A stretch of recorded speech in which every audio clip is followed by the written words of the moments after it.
Hi there, my name is Zeziulkin. I'm a journalist reporting from Ukraine for TBC-InTV. I'm here to tell you about what is going on here, where the war is not just an awful word, but where it is our reality. Please don't forget to subscribe to our channel, click the like button, and of course don't forget to click the bell not to miss our new videos.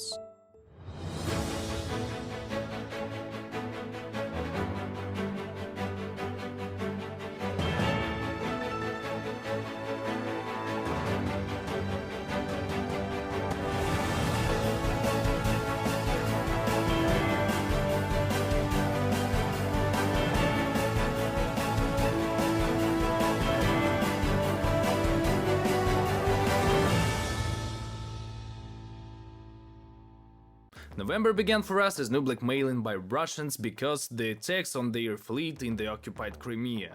They threatened to leave the grain deal with the United Nations and Turkey because of aggressive Ukrainians. By their version, our army launched strike drones from grain ships to attack Russians' fleet, their flagship or something like that. As always, they were screwed up because they didn't sign this deal with Ukraine. They've committed to provide a humanitarian corridor in front of the UN and Turkey. That's why they returned to the grain deal. Spokesman of the National Security Council of the United States of America, John Kirby, speaking about North Korea, mentioned that this country is fully involved in the Russian-Ukrainian war. According to Kirby's words, North Korea gives Russia artillery, ammunition and a uniform, but North Korea refutes the position of the United States. Just imagine that the second strongest army in the world asks Iran and North Korea to help them with the ammunition and the uniform. What a pathetic situation. Isn't it a proof of how strong Ukrainian army is? Rhetoric question, I think. In the previous video I told you about the replenishment of the exchange fund, and that helped us to return 107 defenders of Ukraine home. 74 of them are from Azovstal.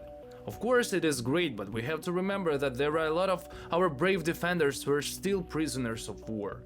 More than 1,000 of them are from Azovstal. Our counteroffensive in the south of Ukraine is way too successful, which causes unbelievable losses for the Russian army in their manpower and technique.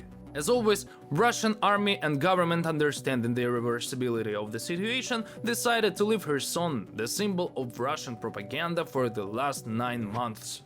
Of course, they named it the regrouping of the troops to save the soldiers' lives. We heard something like that several times, a gesture of goodwill, transition to more profitable borders, and now we have this regrouping of the troops.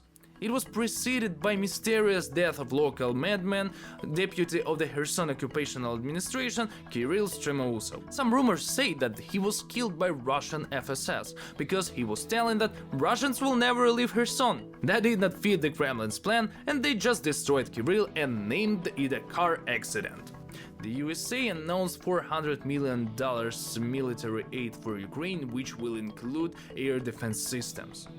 The package will also include additional ammunition for HIMARS and other weapon systems, 100 high-mobility multi-purpose wheeled vehicles, 400 grenade launchers, demolition equipment for obstacle clearing, and cold weather protective gear.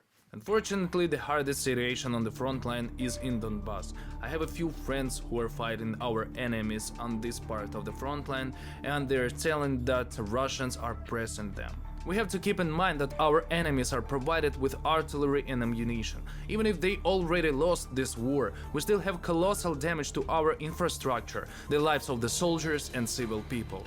The situation is too hard in Bakhmut, Donetsk region. Our soldiers fight against enemies every second per day. Positional collisions, street fights, this is their life for now. We do believe that they will recapture this city. 11th of November became the day when Ukraine liberated Kherson. It is a very strong war victory for our military forces. Ukrainians waited for our defenders for too long. The whole Ukraine celebrating this event, and we have to understand the high price of this liberation. There are a lot of our soldiers that were killed or injured by Russians before the occupation happened. There are a lot of partisans in Kherson who did everything to push the Russians out of Ukraine and Kherson. These partisans were killed for their freedom and for prospering Ukraine. International experts and institutions called that win one of the greatest events of the Russian-Ukrainian war. Of course, Russians are still pretty close to Kherson, and they will terrorize civil people with artillery and missiles, and we still have the danger of destroying Novakakhovka's dam. But I'm totally sure that our army will liberate every region of the south of Ukraine soon. Putin will not enter the G20 summit. The Minister of Foreign Affairs of Russia, Sergei Lavrov, will represent Russia on this event because Putin understands that the United States of America and the European Union will boycott Russia. Our successes on the front line are so good in that case, because it is expected that the main topic of the summit will be a war in Ukraine. Our intelligence warns Ukrainians that Russians could provide a massive rocket attack on the civil infrastructure while the summit. It is from 15 till 16 of November. President Zelensky will perform at G20 online. We're expecting the strong support of Ukraine and judging Russian aggression in Ukraine. We'll see. I'm sure that our victories in this war are the symbol of the freedom for the whole civilized world. I believe that it will show everyone that mad dictators are losing against a strong will for freedom, and Ukrainian army is the best proof of this will.